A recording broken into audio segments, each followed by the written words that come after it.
Are you ready? 3, భయంకరుడైన గొప్ప దేవుణ్ణి మనం సేవిస్తున్నాం. భయంకరుడైన గొప్ప దేవుని సేవిస్తున్నాం. నెహమ్యా, నువ్వు ఎవరికి భయపడేది? నువ్వు భయపడేది? ఆ గవర్నర్కి భయపడుతున్నానయ్యా, సన్బలత్, తోబియా, గెర్షం, మా సొంత వాళ్ళకి భయపడుతున్నానయ్యా, మా పక్కన వాళ్ళకి భయపడుతున్నా. భయంకరుడైన దేవుడైన నేను నీతో ఉన్నా. నిన్ను ఎవరైతే భయపెట్టిస్తున్నారో వారి గుండెల్లో నేను భయం పుట్టిస్తా.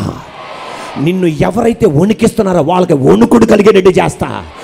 ఎవరైతే నీ పనిని ఆపేస్తున్నారో వాళ్ళ పని నేను ఆపుతా. నీ చేత నేను కట్టింపజేస్తా. నా గ్రేషియస్ హ్యాండ్ ఆఫ్ గాడ్, కృపగల దేవుని హస్తం నెహమ్యాతో దేవుడు కార్యం చేయించాడు. ఆయన ప్రైజ్ ద లార్డ్. అంటే ఇంత ఇబ్బందిలో నెహమ్యా ఏమని ప్రార్థించాడు తెలుసా?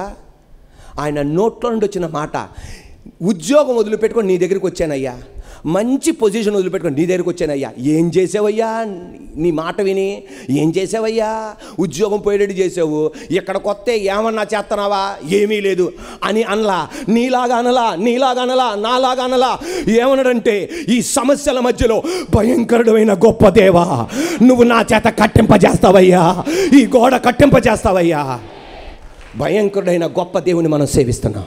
ఈ ఒక్క మాట మీరు జాగ్రత్తగా గమనించండి. ఎజెకియల్ని ఎండిన ఎముకల లోయలోనికి నడిపించాడు. ఇవి బతకగలవా అన్నాడు. అయ్యా, నా దృష్టిలో ఈ ఎండిన ఎముకలు బతకలేవు, కానీ నువ్వు అనుకుంటే అవి బతుకుతాయి. చెప్పు, నువ్వే చెప్పు, బతుకును గాక అని. బ్రతుకును గాక అన్నాడు. మహాసైన్యముగా ఎముకలు లేచి నిలబడినాయి.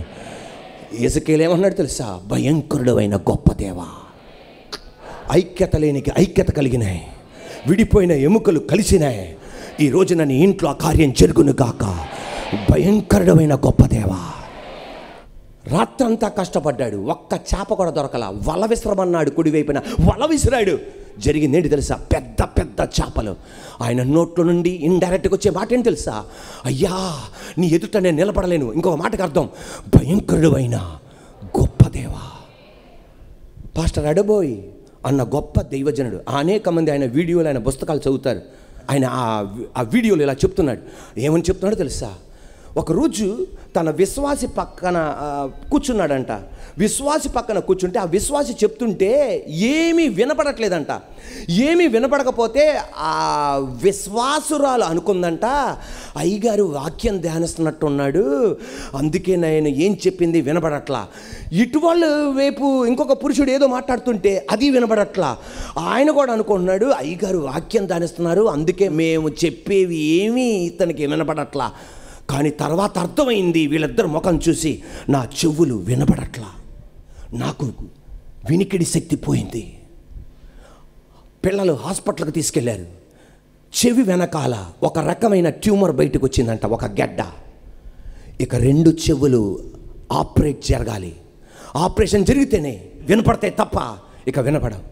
వెంటనే పాస్టర్ గారితో అన్నారంట, అర్జెంటుగా చేయాలి, రేపే చేయాలి.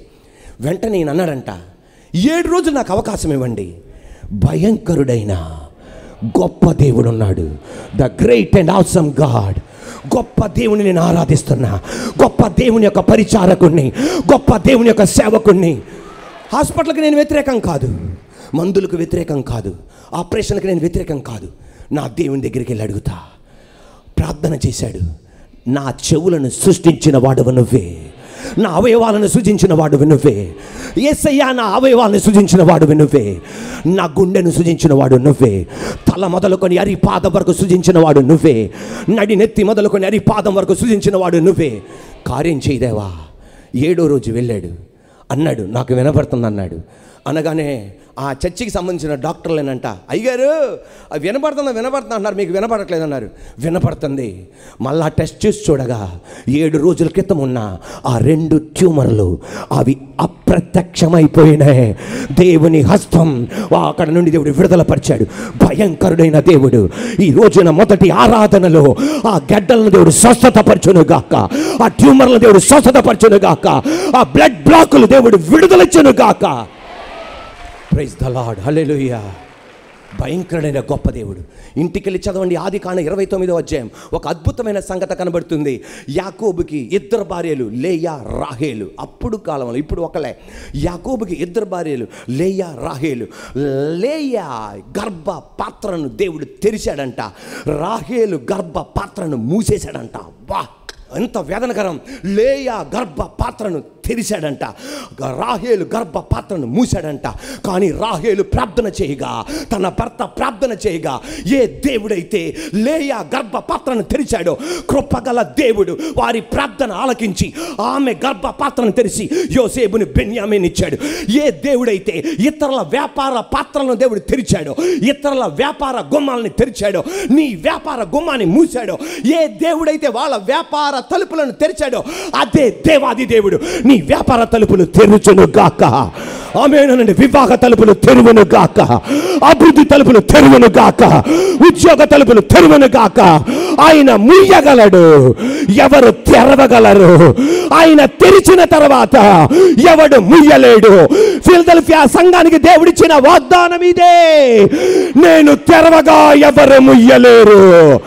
చప్పట్లు కొడుతుండగా భయంకరుడైన గొప్ప దేవా, నీ కొరకు ఆయన తెరిచినందుకు స్తోత్రం.